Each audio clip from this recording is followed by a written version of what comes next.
dari Prodi Akuntansi dari Universitas Sayun. Pada kesempatan kali ini saya akan membahas salah satu pendekatan penting dalam dunia penelitian, yaitu metode penelitian studi kasus.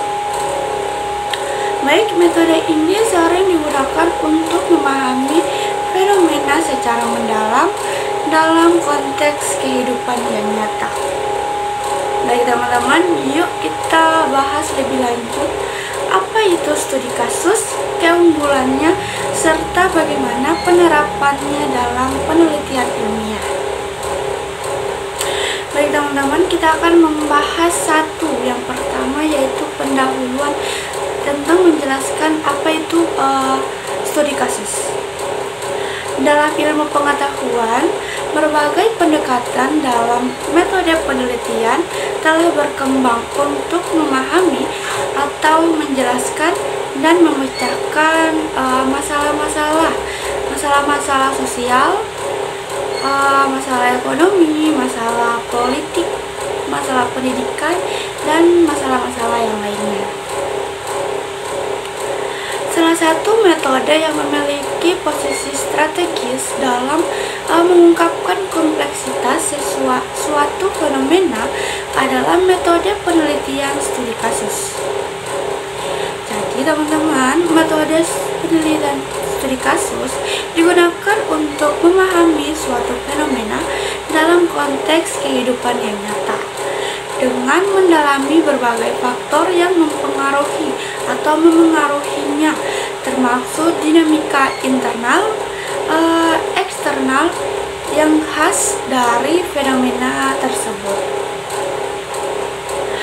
Dalam studi kasus juga, peneliti tidak hanya mengumpulkan data, tetapi juga berupaya menafsirkan makna dari data tersebut dalam konteks yang tertentu saja, menjadikannya sebagai pendekatan yang bersifat interpretatif dan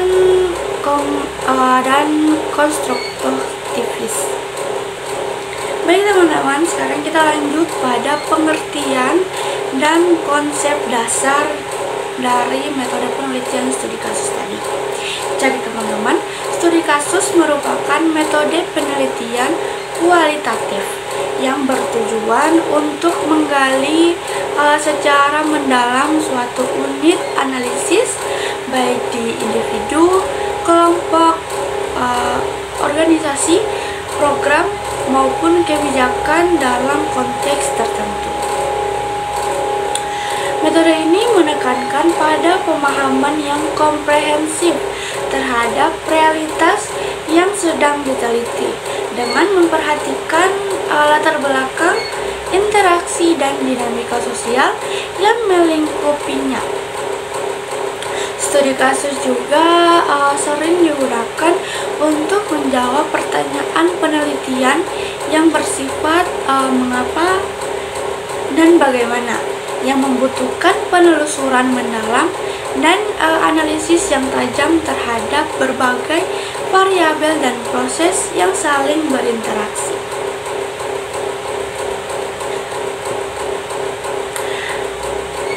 Sekarang teman-teman, kita masuk pada karakteristik penelitian studi kasus. Jadi penelitian studi kasus memiliki beberapa karakteristik, yaitu diantaranya ada satu, yaitu kontekstualisasi, di mana studi kasus tidak berdiri sendiri tetapi selalu ditempatkan dalam konteks tertentu yang memberikan makna terhadap fenomena yang dikaji. Yang kedua yaitu holistik dan mendalam. Penelitian dilakukan secara menyeluruh terhadap berbagai aspek kasus, baik aspek struktural, aspek kultural, maupun aspek individual. Yang ketiga yaitu bersifat naturalistik. Studi kasus dilakukan dalam setting alami tanpa manipulasi terhadap suatu variabel. Yang keempat yaitu menggunakan banyak sumber data. Peneliti memanfaatkan berbagai teknik pengumpulan data seperti wawancara, observasi, dokumentasi, dan analisis artefak. Yang kelima yaitu proses SWOT. Fokus pada bagaimana suatu fenomena berkembang atau berubah dari satu waktu ke waktu. Yang keempat yaitu sekarang kita masuk pada tujuan penelitian studi kasus, di mana tujuan utama dari penelitian studi kasus adalah mendapatkan pemahaman yang menyeluruh dan mendalam terhadap suatu fenomena tertentu dalam konteks yang nyata. Studi kasus juga bukan sekedar menggambarkan, tetapi melainkan juga menjelaskan, menginterpretasikan, dan dalam beberapa kasus yaitu mengevaluasi atau merekomendasikan kebijakan atau praktik tertentu. Teman-teman, sekarang kita masuk pada yang kelima yaitu jenis-jenis studi kasus. Apa sih jenis-jenis studi kasus? Yaitu satu, ada studi kasus intrinsik, yaitu peneliti tertarik pada kasus itu sendiri karena keunikannya. Yang kedua yaitu ada studi kasus instrumental, di mana kasus dipilih untuk membantu memahami isu atau membangun teori. Yang ketiga yaitu studi kasus kolektif, di mana itu mengkaji beberapa kasus untuk memperoleh pemahaman yang lebih luas. Yang keempat ada studi kasus eksploratif, deskriptif, dan eksploratory, di mana berdasarkan tujuan penelitian apakah untuk mengeksplorasi, deskripsi, atau penjelasan.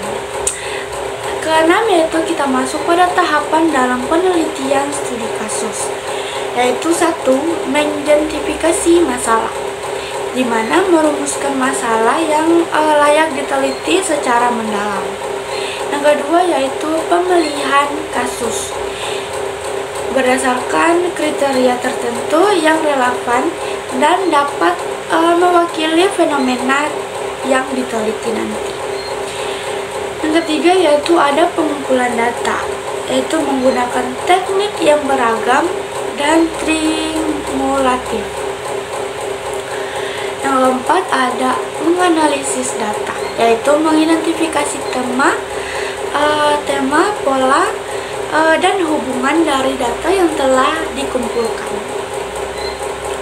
Yang kelima ada penyusunan laporan, di mana menyajikan hasil dari bentuk narasi yang kaya konteks, reflektif, dan interpretatif.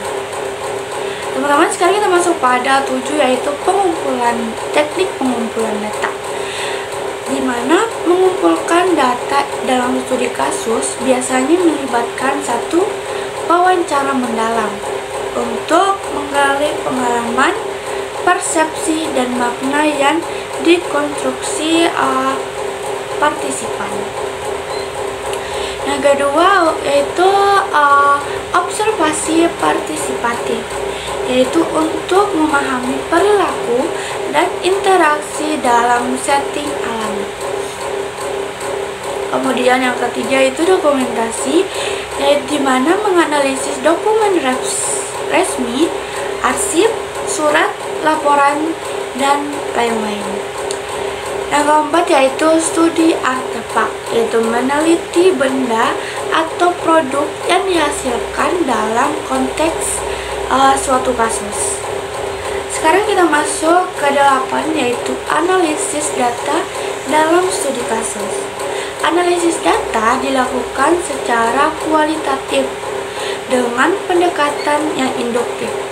Prosesnya meliputi satu, reduksi data, yang kedua kategorisasi, yang ketiga penafsiran makna, dan yang keempat, penyusunan narasi. Pendekatan seperti analisis tematik, guided theory, atau naratif sering digunakan. Peneliti juga dapat menggunakan software analisis data kualitatif untuk mempermudah proses ini. Teman-teman, sekarang kita masuk ke 9, validitas dan kredibilitas. Untuk menjaga keabsahan data, peneliti menggunakan strategi seperti satu, yaitu triangulasi atau triangulasi, menggunakan berbagai sumber teknik dan teori. Yang kedua ada member check, itu memastikan hasil interpretasi sesuai dengan pemahaman partisipan. Selanjutnya ada audit trail, di mana dokumentasi lengkap suatu proses penelitian. Selanjutnya ada peer debriefing, yaitu diskusi dengan rekan sejawat.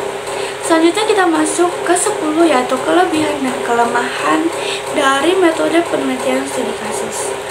Kelebihannya yaitu satu, memungkinkan pemahaman terhadap pemahaman mendalam dan kontekstual. Yang kedua, mampu menggali fenomena yang kompleks dan dinamis. Yang ketiga yaitu fleksibel dan dalam desain dan pelaksanaan. Selanjutnya kita masuk pada kelemahannya, yaitu ada satu, rentan terhadap subjektivitas penelitian. Yang kedua ada memakan waktu dan sumber daya yang sangat besar. Yang ketiga ada hasilnya tidak selalu dapat digeneralisasikan. Selanjutnya kita masuk pada etika penelitian. Teman-teman, penelitian studi kasus menuntut peneliti untuk memahami prinsip-prinsip etika, yaitu prinsip-prinsipnya itu ya satu, ada persetujuan partisipan. Yang kedua ada kerahasiaan identitas. Yang ketiga ada transparansi tujuan suatu penelitian. Yang keempat ada kejujuran dalam pelaporan data. Teman-teman, selanjutnya kita akan masuk pada aplikasi studi kasus. Studi kasus banyak digunakan dalam berbagai objek ya teman-teman, yaitu dalam pendidikan, studi kasus kebijakan pendidikan, model pembelajaran atau pengalaman siswa. Selanjutnya ada manajemen, yaitu studi kasus strategi, organisasi, kepemimpinan atau budaya kerja. Selanjutnya ada kesehatan, studi kasus penanganan pasien, kebijakan kesehatan atau sistem pelayanan. Selanjutnya ada hukum dan kebijakan publik, studi kasus implementasi hukum atau kebijakan sosial. Selanjutnya kita masuk pada relevansi dalam konteks Indonesia. Dalam konteks Indonesia yang majemuk dan kompleks, studi kasus menjadi metode yang sangat cocok untuk memahami praktik-praktik sosial dan budaya yang khas. Pendekatan ini juga memungkinkan eksplorasi terhadap kearifan lokal, konflik sosial, dinamika kebijakan daerah, dan sebagainya. Baik teman-teman, itu saja penjelasan materi dari saya tentang metode penelitian studi kasus. Di sini saya akan membacakan kesimpulannya dari semua materi yang sudah saya berikan tadi. Jadi kesimpulannya itu, atau bisa saya simpulkan, metode studi kasus menawarkan pendekatan yang komprehensif, fleksibel, dan reflektif dalam memahami realitas sosial. Meskipun tidak bertujuan untuk generalisasi, studi kasus memiliki kekuatan dalam menghasilkan pemahaman yang mendalam dan kontekstual yang sangat berharga bagi ilmu pengetahuan maupun ilmu praktik profesional. Sebagai metode yang menuntut kedalaman dan kepekaan, studi kasus mengajak peneliti untuk bersikap terbuka, reflektif, dan beretika dalam menjelajahi makna-makna di balik setiap fenomena yang dikaji. Baik teman-teman, itu saja penjelasan materi dari saya tentang metode penelitian studi kasus. Semoga materi yang saya sampaikan ke teman-teman bisa sangat-sangat bermanfaat buat teman-teman. Jika teman-teman suka dengan video saya, mohon untuk di like, komen, dan di subscribe channel saya. Sampai berjumpa atau sampai ketemu ke video-video saya selanjutnya. Assalamualaikum warahmatullahi wabarakatuh. Bye-bye teman-teman.